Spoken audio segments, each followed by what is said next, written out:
এই যে উপদেষ্টা পরিষদ আপনারা দেখেছেন, মাজা ভাঙ্গা একটি উপদেষ্টা পরিষদ, কোমর ভাঙ্গা একটি উপদেষ্টা পরিষদ।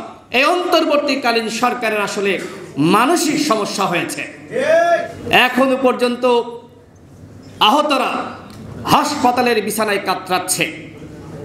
একটু আগেই পিজি হাসপাতাল থেকে একজন আহত যোদ্ধা আমাকে মেসেজ করলেন যে ঠিক মতন চিকিৎসা পাচ্ছে না। সাংবাদিক ভাইয়েরা, আমার মোবাইল আপনারা দেখতে পারেন, এরকম অসংখ্য মোবাইলে দেখবেন অসংখ্য মেসেজ। আহতরা তাদের পরিচিত জনকে মেসেজ করছে, আমাদেরকে ঠিক মতন চিকিৎসা দেওয়া হচ্ছে না। কি কারণ? সরকারের কি অর্থের সমস্যা নাকি মানসিক সমস্যা? আমি বলবো এই সরকারের অর্থের সমস্যা না, এই অন্তর্বর্তীকালীন সরকারের আসলে মানসিক সমস্যা হয়েছে।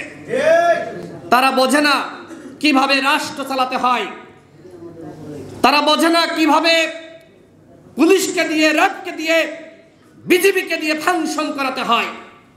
যে কারণে এখনো পর্যন্ত দেখবেন জেলার বিভিন্ন জায়গায় মারামারি, খুনাখুনি, হানাহানি, চাঁদাবাজি, হিংসা, বিদ্বেষ। আমার জেলা ঝিনাইদহ সদর হাসপাতাল আমি গিয়েছিলাম সেখানকার রোগী দেখার জন্য। আমি দেখলাম যে বিএনপি জামাতের কর্মীদেরকে আওয়ামী লীগের নেতা কর্মীরা কুপিয়ে হাসপাতালে পাঠিয়েছে।